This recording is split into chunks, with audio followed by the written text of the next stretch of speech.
Students, स्वतंत्र सहमति को प्रभावित करने वाले 3 तत्वों के बारे में अब तक हमने डिस्कस किया। उत्पीड़न, अनुचित प्रभाव और कपट। 2 तत्व और हैं, 2 एलिमेंट और हैं जो कि स्वतंत्र सहमति को प्रभावित करते हैं। उसमें अगला है मिथ्या वर्णन, इंग्लिश में कहते हैं मिस रिप्रेजेंटेशन। और 5th और लास्ट इंपॉर्टेंट एलिमेंट है जो स्वतंत्र सहमति को प्रभावित कर सकता है, वह है गलती या मिस्टेक। मिथ्या वर्णन नंबर 4th। मिथ्या वर्णन किसे कहते हैं, मिस रिप्रेजेंटेशन किसे कहते हैं। मिस रिप्रेजेंटेशन का जैसे कि स्पष्ट है, किसी चीज का झूठा बयान करना, मिथ्या वर्णन। मिथ्या वर्णन में भी एक पक्षकार झूठ बोलता है और कपट में भी एक पक्षकार झूठ बोलता है दूसरे पक्षकार के सामने। लेकिन कपट में और मिथ्या वर्णन में मूलभूत अंतर यह है कि कपट के अंतर्गत जो पक्षकार, फ्रॉड के अंतर्गत जो पक्षकार दूसरे पक्षकार के सामने असत्य बयान करता है, फॉल्स स्टेटमेंट देता है, वह जानबूझकर देता है और धोखा देने के उद्देश्य से देता है। जबकि मिथ्या वर्णन में एक पक्षकार दूसरे पक्षकार को जो मिथ्या वर्णन करता है वह जानबूझकर नहीं बल्कि अनजाने में उससे झूठा बयान होता है। फॉर एग्जाम्पल, एक व्यक्ति जो कि बम्बई में रहता है, उसका कोटा में प्लॉट है और वो बॉम्बे रहता है, और वाई व्यक्ति जो बॉम्बे में रहता है उसको अपना एक प्लॉट जो कि कोटा में स्थित है उसको बेचने के लिए ठहराव करता है। अब एक व्यक्ति का प्लॉट ऐसी लोकेशन पर है जहाँ कर कि किसी रिवर का पानी बहता है और कोटा में ज़बरदस्त बारिश हो जाती है, और बारिश होने की वजह से वो प्लॉट उस रिवर में मिल जाता है, या कह दीजिए जिस जगह प्लॉट था वहाँ अब नदी बह रही है।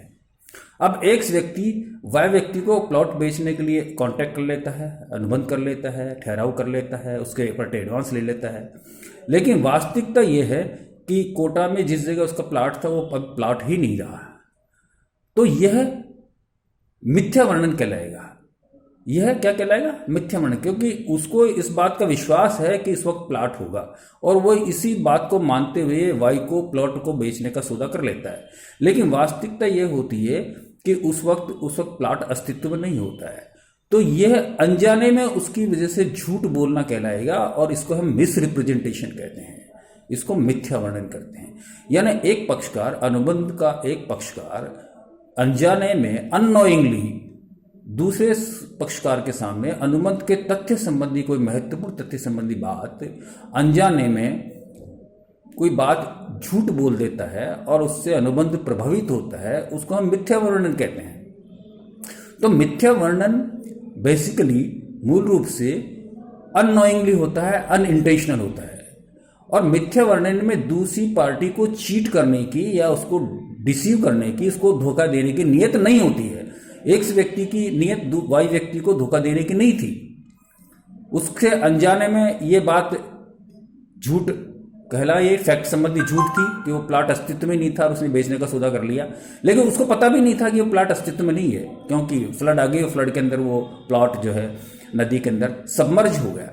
तो कहने का तात्पर्य यह है कि मिथ्या वर्णन और कपट में मूलभूत अंतर यह है कि मिथ्या वर्णन अननोइंगली फैक्ट्स के बारे में, फिगर्स के बारे में एक पार्टी दूसरी पार्टी को झूठ बोलती है, और फ्रॉड के अंदर एक पार्टी नोइंगली, जानबूझकर, इंटेंशनल दूसरी पार्टी को झूठ बोलती है और झूठ पर विश्वास करने के लिए विवश करती है और उसके साथ उससे बेजा फायदा उठा सकती है, अनड्यू एडवांटेज उठाती है, उसको हम फ्रॉड बोलते हैं।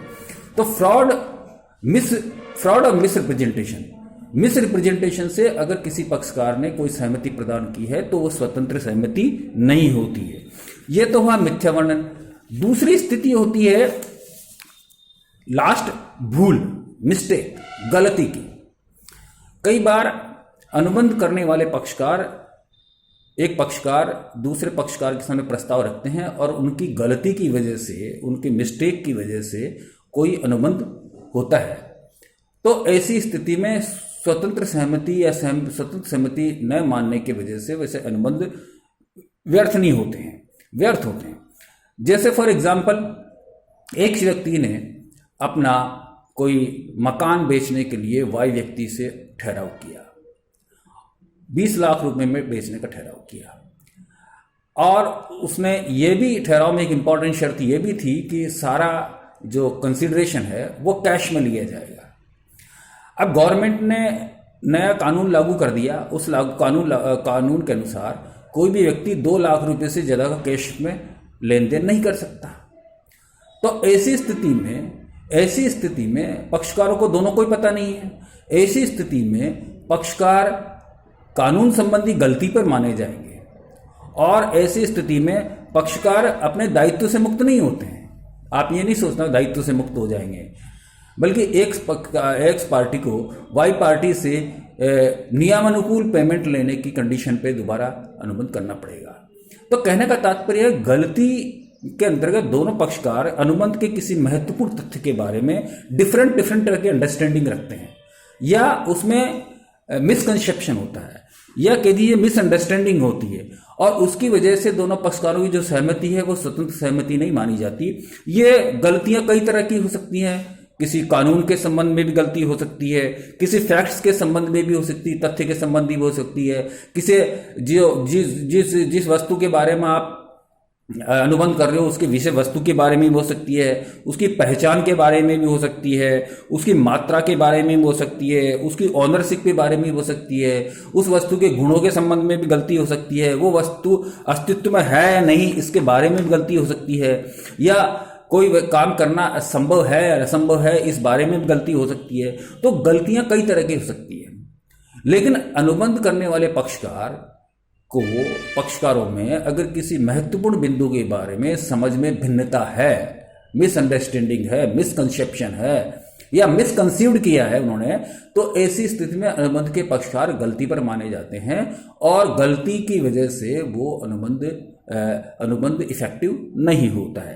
तो कहने का तात्पर्य यह है, मैंने आपको 5 बिंदु डिस्कस किए कि किसी भी अनुबंध में उत्पीड़न का उपयोग किया हो, अनुचित प्रभाव का, कपट का, मिथ्या वर्णन और गलती। तो ऐसे अनुबंध स्वतंत्र सहमति के अभाव के अंदर ऐसे अनुबंध इफेक्टिव नहीं होते हैं, और जब तक इनका ट्रीटमेंट नहीं हो जाता है वो अनुबंध वैध रूप से लागू नहीं किए जा सकते। Thank you.